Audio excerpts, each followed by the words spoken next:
Oh. Yo. Here we go.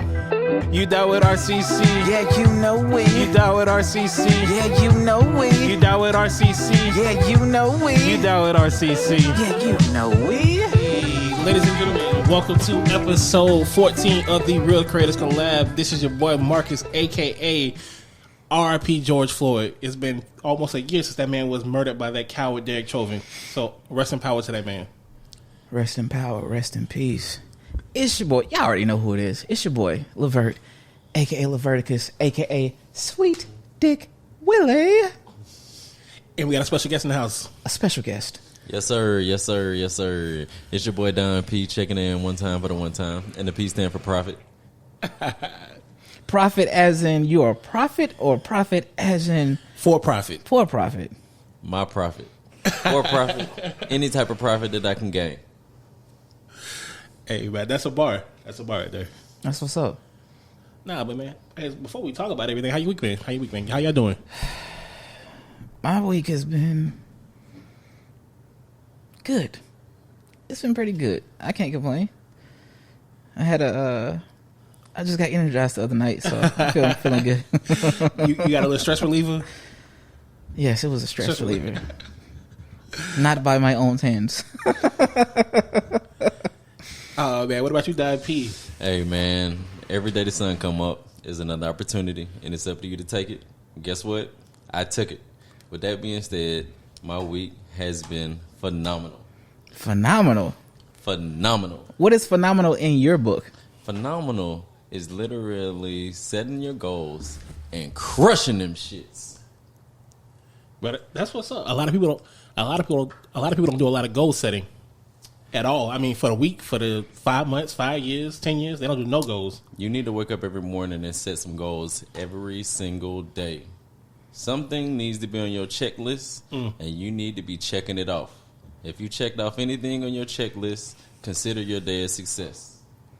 So are you a type of person that actually writes down his goals, or what? I write down my goals, and I write down my affirmations. And it is imperative, if you are looking to be a successful person, that you do the same thing. If you do not have your goals written down, sometimes you might lose sight. You might forget some shit. Mm-hmm. If you write them down and you're constantly locked in and you focused on them, it's damn near impossible for you not to constantly look to achieve those goals. And if you're making those goals on a daily basis and you're achieving those goals on a daily basis, your weekly goals get set. If you're killing your weekly goals, your monthly goals get set. If you're killing your monthly goals, your quarterly goals get set. If you're killing your quarterly goals, those annual goals get set. So don't wake up thinking about what you're trying to do in 5 years. Focus on what you're trying to do today. Talk that shit, bro. That's what I like Talk to hear. to me. That's what I like to hear, bro. Yes, sir. Nah, man, we as a community, like, we struggle to survive from day to day. So I can understand how we don't get the opportunity to, like, really plan shit out. But, like, once we get in that mind space, in that mindset of, like, really planning and laying out our plans and our future, that's what I like to hear, bro. The blueprint is real, man. The blueprint is real. And it starts with the initial sketch. If you're trying to build a home, the first thing you got to do is get a door. Mm-hmm. If you ain't got a door, how in the fuck you expect the house to get put together? I have magic, so... magic wand. Teach me how to snap my fingers and some shit just happen like that, brother. I need that in my life. But that sounds like white privilege. How you get that? You either got it or you don't. You know what I'm saying? I'm sorry for the less fortunate, but the way I live my life, it's just I think of it and it comes to pass. Yes, sir. Yes, sir. But let's take a step back. Like, he said like a mouthful, because it's like when he said all that shit, I was like, damn, I ain't got my life together. I'm more like a day-to-day type of person. And now it's like you inspiring me. Like, maybe I need to continue to write out my shit and start little and then just like expound from there, like with the goals and shit. So I think I need to get into my notebook and really like do my short-term goals and long-term goals. There's something magical about taking a pen and putting it on paper and literally writing out what's in your mind. It's magical, man. I seriously kid you not. So when you write it down and you're constantly taking little steps to achieve that one goal, the shit just works, man. It just works. So I start my morning every single day with my checklist. Like, what do I need to do today to feel accomplished by the time the sun goes down or before the sun comes up tomorrow? So once I write down those goals, I move on to my affirmations, and I begin to speak things into existence that I may not already have that I'm working for. And by doing so, as long as I'm achieving those goals, those affirmations become a reality. That's deep. Deeper than the abyss. Deep. Nah, I mean, but you don't think you kind of do that with your music, Levert? Like, how do I say? You know what? Like, at some point, like you have just a single note hymn in your head, and then eventually you build that up into a song.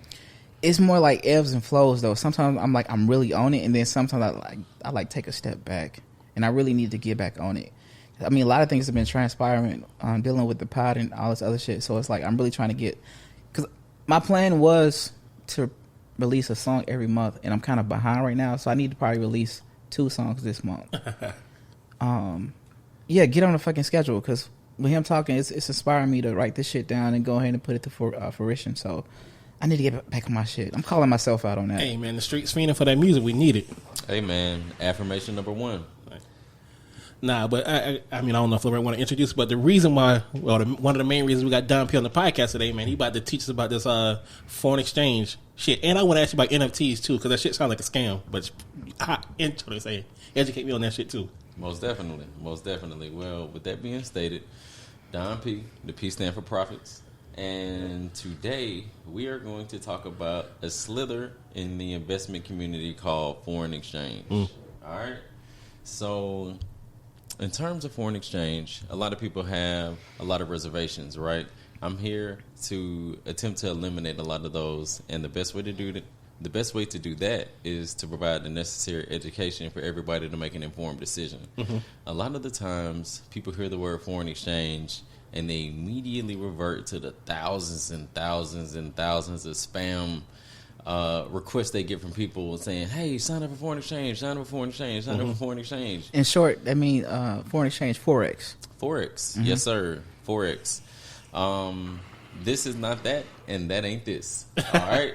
So I could give 2 shits about your subscription payment. That is not for me. That is for you. Tell these motherfuckers, bro. I'm going to be real with you, man. Whether your ass sign up or not and take advantage of the tools at your disposal, the educational information for the platform, that is inconsequential to me, man. That is literally for your success. Can I ask you a question? Like, it seems like one of the barriers to our people getting this access to this was knowledge. Yeah. And it seems like now that we have the knowledge, they're putting the income barrier, or like we're putting the income barrier on this shit as well. And I'm like, why are we doing that to ourselves? Most definitely. So in terms of foreign exchange, the reason that this is different from the stock market, it's actually a couple of different reasons. So in the stock market, you get the ability to invest in different companies. A lot of them based here in the United States. So you got your IBMs, your Apples, your Facebooks, your Amazons, your Teslas, so forth and so on, right? Basically what happens is that you take some money and you attempt to buy the stock. The stock is going to give you what's called ownership in that particular company. And as that company becomes more profitable, your initial investment, however many stocks that you bought, they become more profitable. So let's just use some hard figures. These numbers are a little bit off, but this is more so for educational purposes, right? To make this as straightforward as possible. Let's say, for example, Facebook is trading at $100 a share. Yes. All right. Let's say you have $500 at your disposal to invest. If you were to take your entire $500 and buy as much Facebook as possible with it trading at $100 a share, that means that you have the ability to buy 5 shares of Facebook. Yep. Facebook has millions of shares out on the market. Their market cap, which is literally however many shares they have on the market times the current stock price, is, I think I saw it last night, it might be like $2.2 billion. Okay. That's how much Facebook is worth. Like $2.2 billion. Amazon is worth a couple of $1 trillion. What's the other one? Google. Apple? Google. Trillions of dollars. Apple. Twitter. Trillions of dollars. Twitter is in the millions. Like high millions or low billions, if I'm not mistaken. But the 5 big power players, especially in the stock market right now, are Facebook, Amazon, Apple, Netflix, Google. Those are the head honchos. HNIC. You know what I mean? Head niggas in charge. Yes, sir. Yes, sir. The yes, main sir. niggas need to be paying taxes, full taxes. Yes, sir. Yes, sir. But they don't. Now, the biggest thing about the stock market is that it takes capital in order for you to make money. Literally, with anything, it's going to take some money to make money. But in the stock market, it's going to take a substantial amount of money for you to make a substantial amount of money. Makes You sense. got to start from somewhere, though, right? Even if you just got $100, right? You can just buy as much as you can, and your $100, if that stock continues to do well, is going to turn into $110, $150, $200, so forth and so on, right?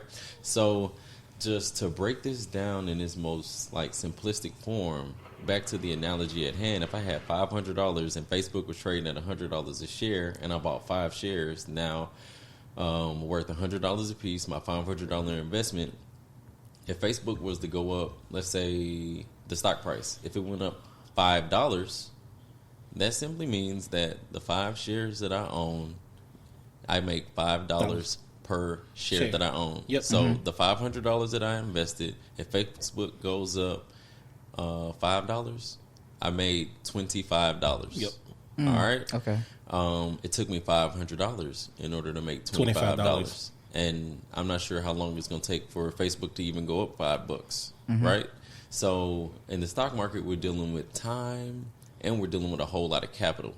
In the foreign exchange market, though, these prices fluctuate like crazy. So one is slower than the other. That's what you're trying to say. Completely slower. And the foreign exchange market is way bigger than the stock market because it's worldwide. The stock market, we literally just have the opportunity to take advantage of the stocks pretty much here in the United States. Yeah. That get traded on the New York Stock Exchange. And like you said, most of that's the public stuff. You still got a lot of privately owned stuff that's not on the market. That Exactly. You can't and trade. if you wanted to invest in that private stuff, unless you knew the individual that was able to give you direct access, you don't have the opportunity to invest in those private stocks. That's just point blank period, man. But in the foreign exchange market, imagine like a Dollar General or a Dollar Tree. That's like the stock market. I hate to inform everybody. The foreign exchange market, this is like Sam's Club, Walmart. Oh, okay. This is where I need to be. Target. This like bulk shopping. This is the megaplex. Okay. Right? Because the difference being the stock market is literally open from 9:30 in the morning till 4:30 in the afternoon, right? And then after that it closes. And you can't make any more money until it opens back up. Ain't open on weekends, ain't open up on holidays. It ain't open up on weekends, it ain't open on holidays, none of that. The foreign exchange market 24/7. It never closes. Like you can get to the bag every minute on the hour, 24 hours a day. It never closes. The currency pairs, right? There's like let me see, 1, 2, 3. There's 4 different segments of the foreign exchange market. You can trade currencies. This is where you are taking advantage of how different economies match up against one another. If we've traveled, you've had to Exchange rates. exchange your money in order to use money in that new country. If you go to Mexico, 9 times out of 10, they're gonna want you to pay in Mexican pesos. Before your ass leave and get on that plane at Delta or American or however you get in there.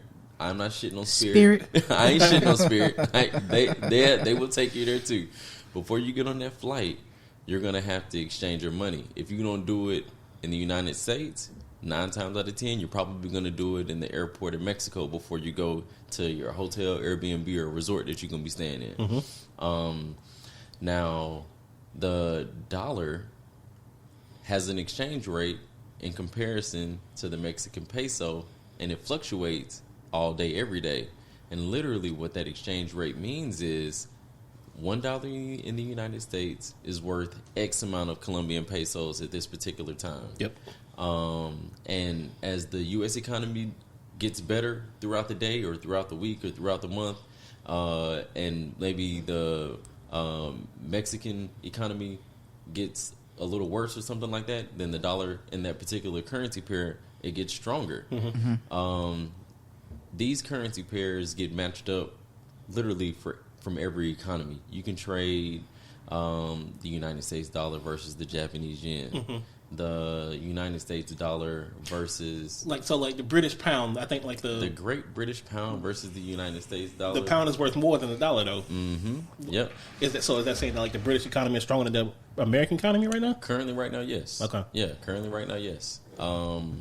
Now, in the foreign exchange world, all of these things have a stock price, and that stock price fluctuates like ballistic throughout the day, and you can literally take advantage of the highest of the highs and the lowest of the lows. 9 times out of 10, what goes up must come down. So if it spikes up really, really high throughout the day, 9 times out of 10, it's just not going to keep going because the stock market moves in waves. Newton's third law.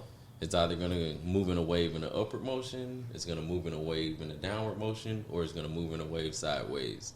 And as an investor, you're looking to either buy it at its lowest point and sell it at its highest point, or sell it at its highest point and then close that position when it gets to its lowest point.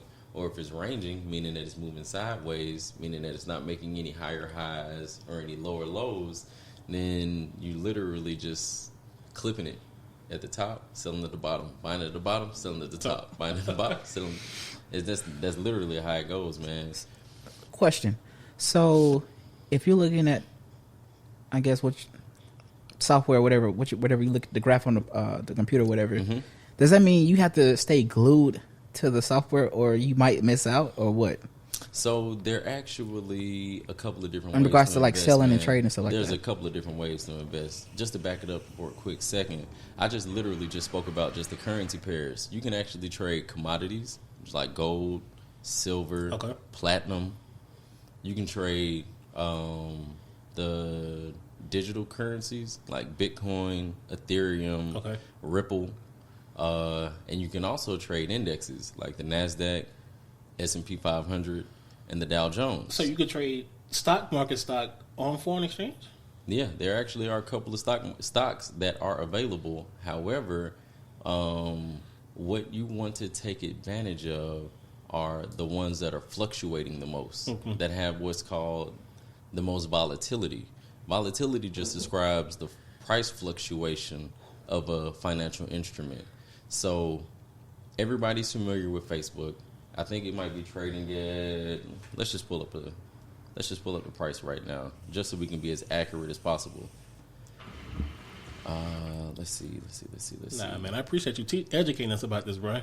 Because I mean, most black people don't know this. Oh yeah, this is $1 million worth of Like game right here, bro. Like I said, the barrier used to be the knowledge and the access. Now we got the knowledge and the access. So Facebook is actually currently trading at $298 a share. $299. Okay. When Facebook first came out, like in I don't know what, it hit the 03, market in 04? like. Well, no, it came out in 2004, 2000. It came out 2005. Yeah, 2005. But you talking about when it came public? They became public, I believe, in like 2012, 2013 or something like that. They issued their IPO, initial public offering, meaning when they became public on the stock market, they opened up at like $26 a share. Damn. It dropped all the way down actually to like $13 a share within the first like 30 or 60 days. And now it's trading at damn near $300 a share.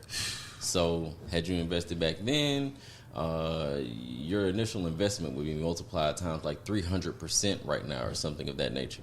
I have a question. Why would Facebook stock open that low? I mean, like by 2012, 2013, it was like already an established brand. People thought it was dying. They were an established brand, but they didn't necessarily believe in the marketing power of that particular instrument. And they didn't understand that not only are they gathering data? All of this detailed information about the one person, but now they have the ability to pass this information on to any and everybody that's looking to sell something to them. So as we were these bright-eyed, bushy-tailed kids in college, jumping on Facebook, trying to meet up with old ex-high school girlfriends, different friends at other colleges, going to different parties in different states and so forth and so on, and we're telling Facebook, like, our age, our birthdays, the things that we were interested in, clicking and liking and all these pictures.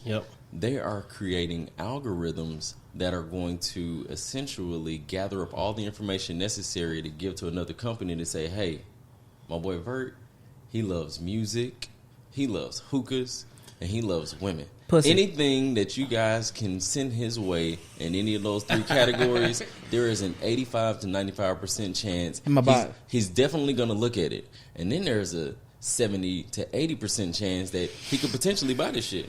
So rather than using your time, energy, and effort marketing to somebody who don't give two shits about none of that, focus on people like him. Yeah, and you're right. Like that, the marketing firms, like they do research, like they do focus groups. So really, Facebook is just a big ass focus group for them. So you save them time and money. Oh yeah. Back to the analogy in hand. There will be no day on God's green earth, unless it becomes a cold day in hell, that you will see Facebook's price today go from $298 to $350, back down to $250, and end at $325. That'll never happen. The reason that I say that is because it just isn't that volatile. It's not going to fluctuate like that. The instrument wasn't performed or designed to do that. Not only that, there isn't enough supply and demand in the market to make it surge like that, to go all the way up, then hit the ceiling, and then smack all the way down to the floor all in one day. Okay. But in the foreign exchange market, so before I even talk about that, that's how you make money. You make money by the price either going up, if you're thinking that it's going to go up and you went in for like the 500 for a buy, right? And if you bought right now, those same 5 shares at $300 a share, it would take $1,500 to own 5 shares of Facebook.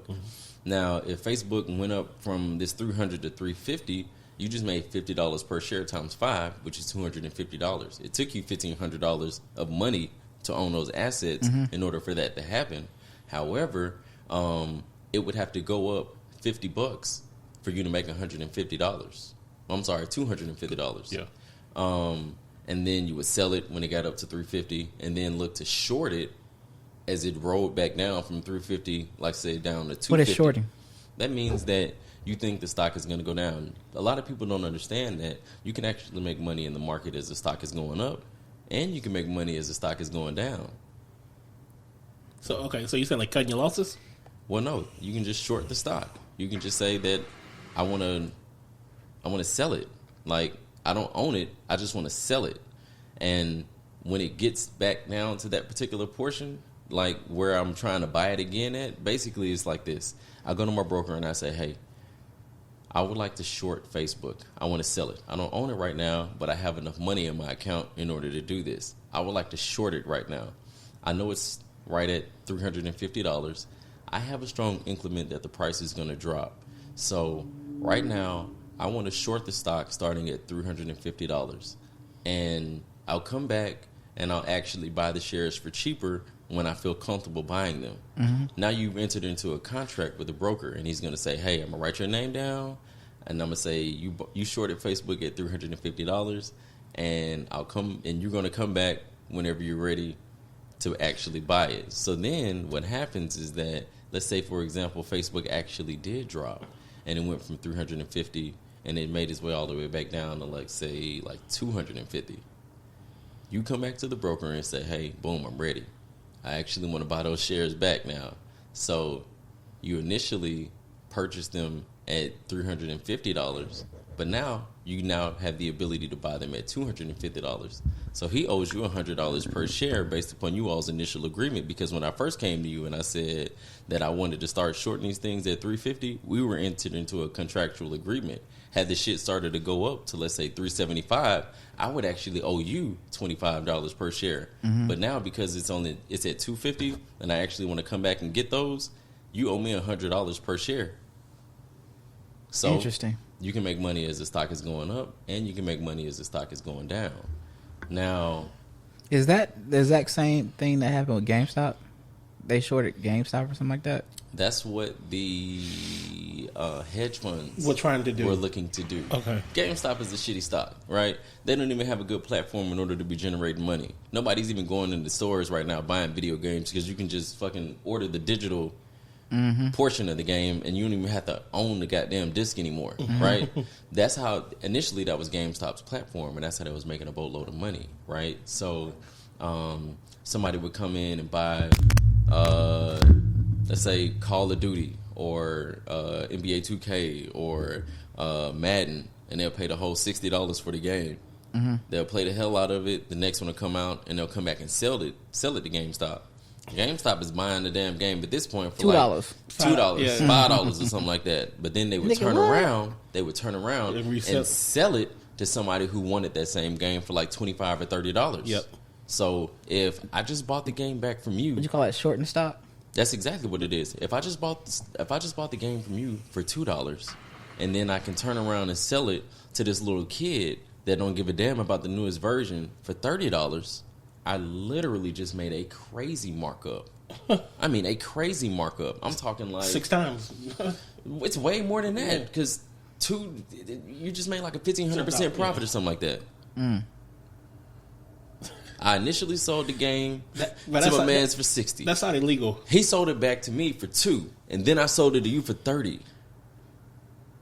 So they're That's pretty legal. much the pawn shop of games. Oh yeah, right. Game systems as well, right? So that was their platform. But then, ever since the pandemic, and then the advances in technology, and people not necessarily needing the physical games anymore, it kind of cut really, really deep into their biggest profit-making stream. So balance sheet wise, they just began to get into a whole lot of debt because they may not own the actual store that the GameStop is in. They might just be leasing it, like inside the Megaplex, next to the Target or something like that. So they have to pay that bill every single month. They got to pay their employees every other week. But their employees are not getting paid, what, $5 an hour? Hey, anything is anything. You know what I mean? I mean, rent costs. Rent costs, man. So with that being stated, and them losing a whole lot of money like that, their stock obviously began to decline. Here we are in the midst of a global pandemic, and this is one of the this is one of the stores that hedge funds, based upon their analysis, see going bankrupt in the very near future. So they're like, let's short it. Let's go ahead and bet that the stock is going to go down. Let's put some put options on it, meaning that I just have a really strong increment that based upon the price that it is right now, 3 months from now, 6 months from now, 9 months from now, the stock is going to be way less. In the event that actually does happen, this option that I purchased is going to be far more valuable than it is today when I purchased it. Okay. Right? So when they did that, you get a whole bunch of these guys, man. They jump on this online platform, man, called Reddit.com, and they get in this huge ass chat room, and they get a little angry. A lot of these dudes are like Call of Duty fanatics. They love GameStop, and they're like, "I'll be damned if you put my favorite store out of business." I bet you that we could actually come together and drive the supply and demand curve in the other direction. And rather than us watching you guys force our favorite company out of business, we're going to do what we need to do to pour our money into it and actually buy the other side of the bet, which is that we think the stock is going to go up. So they just started pouring thousands and thousands, millions and millions into it. When you get a couple of thousand people together and everybody's putting in a couple of $1,000s, inevitably the stock price is going to begin to go up because it's all about supply and demand. So, but and the hedge funds can do nothing about it because they're in a contractual agreement. They're in a contractual agreement that they can't really back out of. Exactly. Like, they didn't own the asset. They bought what are called put options. And once you enter into that option contract, either you're going to sell it before it expires or it's going to expire worthless. Those are your only two options at that particular time. So they were betting that it was going to go down, and they're into a contractual agreement. Everybody else that ganged up together, they bought the other side of the bet, and they were able to buy like more of the stock to drive the price up, so it did not hit the price that they were expecting for it to go to. So when you buy an option contract, there are a couple of different elements. You have the strike price. That's the price that I think it's going to go to. If GameStop is trading at $30 today, I got a good increment based upon how shitty the company is and how weak the balance sheet is that it's probably going to be $15 in 90 days.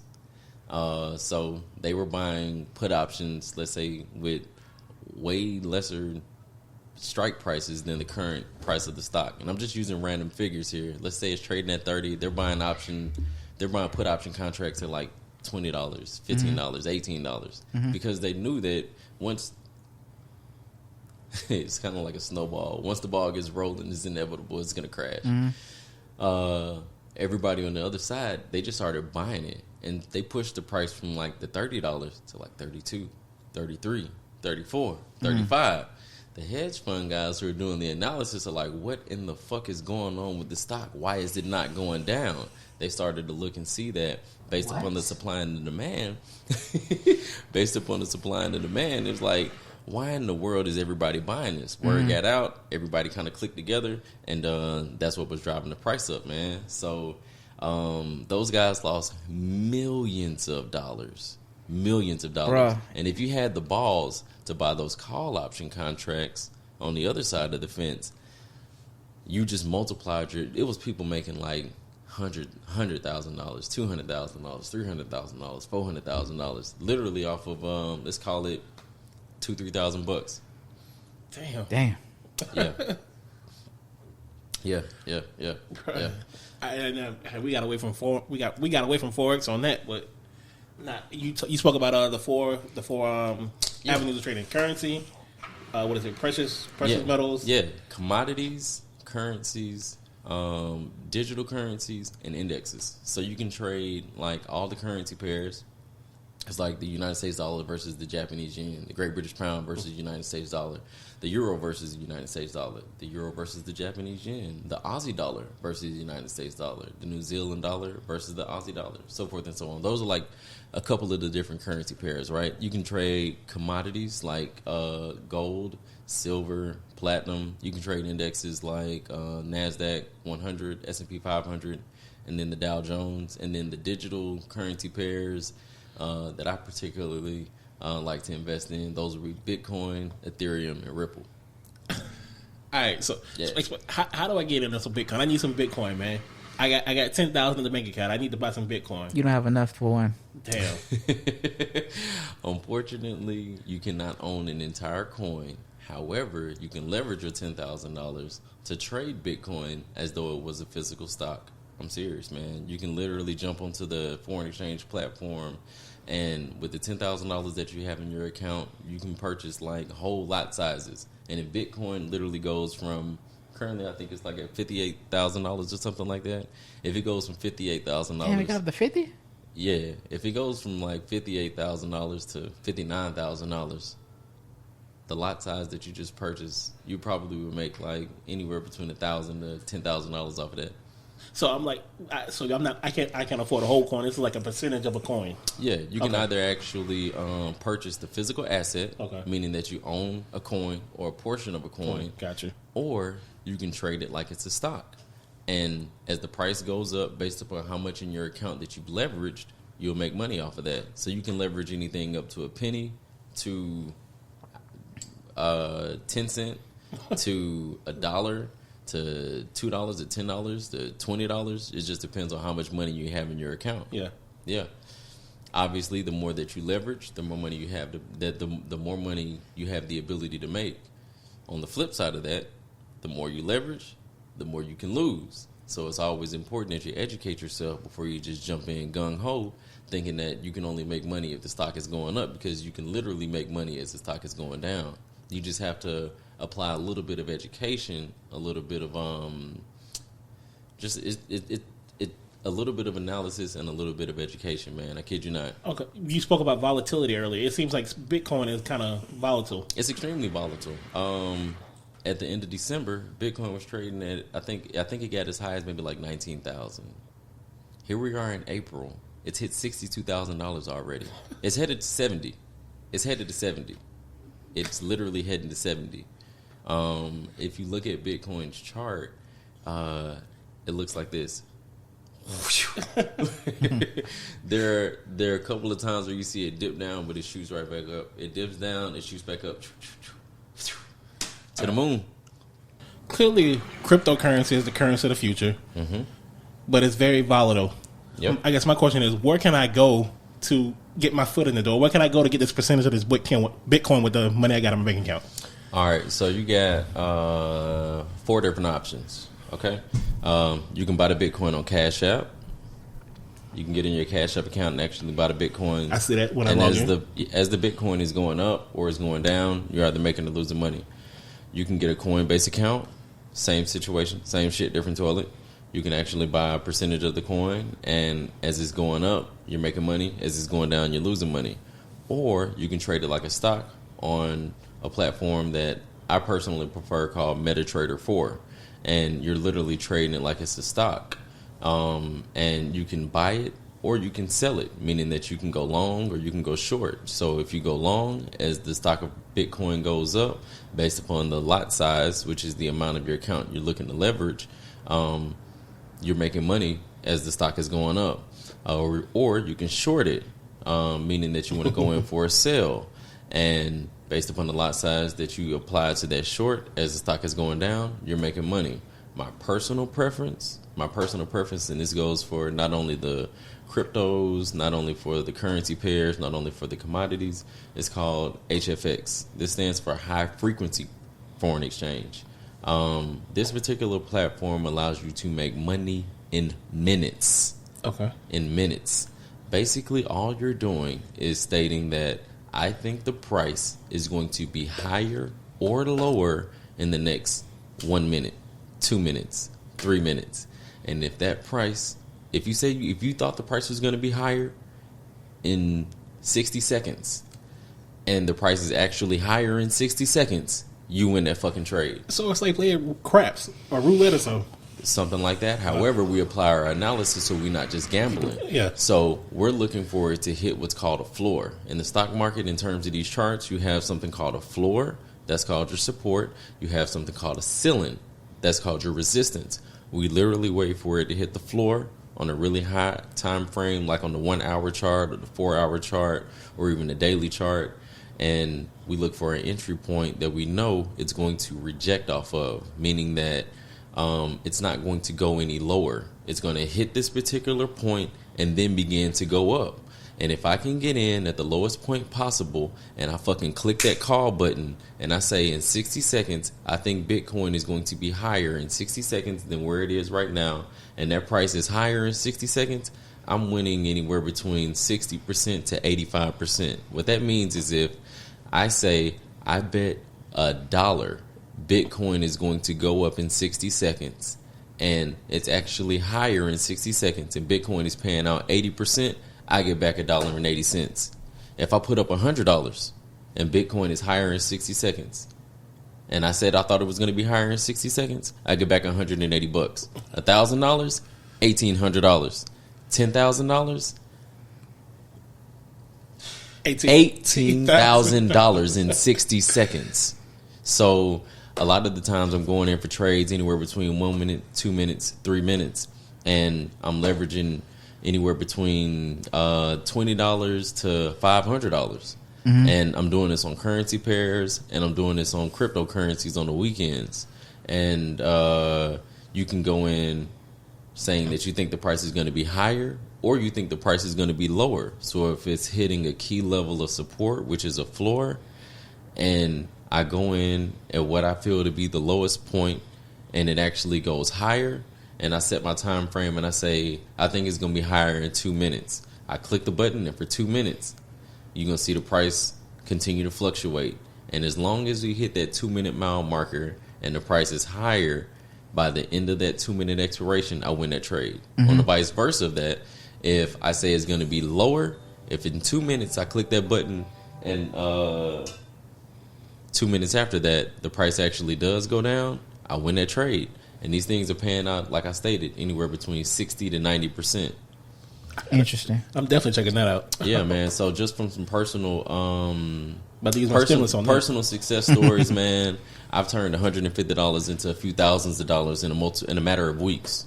I can damn near guarantee you that you come in and you fuck with your boy, you're gonna make money in 72 hours. Bet. You will make money in 72 hours. Bet. I'm gonna hold you to that. I kid you not, man. You come in, you sign up for the platform, you set up your brokerage account, you jump on a couple of these go live sessions with these professional traders. I'm talking people who've turned $500 into $14 million in a matter of 365 days. They will literally tell you what currency to click on, whether you need to be going in for a buy or a sell, call or a put, what price to go in on, and how long you need to have that trade on. And I guarantee you, you're going to get you a bag in less than 72 hours. All right, and let me ask you the follow-up question. Like you mentioned, like this is a service with a paywall. Like there have already been barriers for us to getting access to this. Why did we put up a paywall for us kind of taking the next step with that? Similar to any other business model, man, you have to be able to understand that somebody has invested a lot of time, energy, and effort into making this business platform work. They've incurred some losses, right? And it takes money to make money. Mm-hmm. So how can I lose millions of dollars to make multiple millions of dollars and then get a game away for free? The game is to be sold, not to be told, right? So with that being stated, if I've lost thousands, hundreds of thousands, or millions of dollars, how in the hell could you expect to come in and just get in a scot-free ride? That's almost impossible. Well, shit, man, we close. Why don't you help a brother out? I suck your dick, man. Hey, that motherfucker got his goddamn top peeled back when he said that shit in Menace to Society, bro. Come on, man. Already. I understand that. There is no such thing as a free lunch, man. Everybody learned that shit in economics. So with that being stated, if I only have to be able to pay $200 for a subscription in order to have access to professional traders who have turned $500 into millions of dollars, and they're going to show you exactly what to do, when to do it, how to do it in order to turn your few $100s into millions of dollars. In my opinion, the $200 is well worth it, because I guarantee you, in the event that you do it by yourself, you're going to have to lose the same amount of money that they lost in order to get to where they're at. I would much rather lose, and it ain't even a loss, because the $200 that you're going to make, you're going to probably get that back in a week and a half. Okay. You're going to probably get that back in a week and a half. I'm sold. I've turned $150 into a few thousands of dollars within 30 days. The subscription is only $200 a month. Mm-hmm. Tell me that ain't worth it. $200 a month. I mean, so really, you making back your money for the subscription and more. And more. Look, man, I didn't come in here to make it make sense. I came here to make this shit make dollars. Hey. Where can they find you, man? Like, put yourself on. Look, man, talking to your camera. If you would like access to this information, please send me a DM on Instagram, DonP 1987. Send me a DM and I will get you plugged in. Trust me when I tell you. And if they don't, you know where to find them. That's what's up, man. Like I'm glad that Donte came through and blessed the pod with some knowledge. You know what I'm saying? Financial knowledge. You know, as black people, we don't really have this information at our disposal. But now that we do it in current times, we didn't have it in the past, but now we do it in the current times. So that's a blessing on its own to have a black man to come on the platform, and he want to get you paid too. Paid. In the shade, drinking lemonade. The information ain't free, but if you want to invest in yourself. Scared money don't make no money. They say that the number one stock that's always guaranteed to go up is you. Hey, bro, I think we gonna eat that on that. Hey, yeah, wrap that shit up. Thanks, Donte, for coming through, bro. It's all love over here, man. Bro, this was an education. Yes. I feel like I was back in 12th grade economics class. As y'all can see, I was just sitting in the pocket just learning some shit. Knowledge is power. Power is money. Hey, thank y'all for listening to episode 14 of the Real Creators Collab.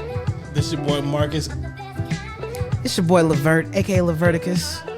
One time for the one time, it's your boy DonP checking in, and the P stands for profit. Hey. P stands for profit. Y'all check the boy out. Y'all DM him.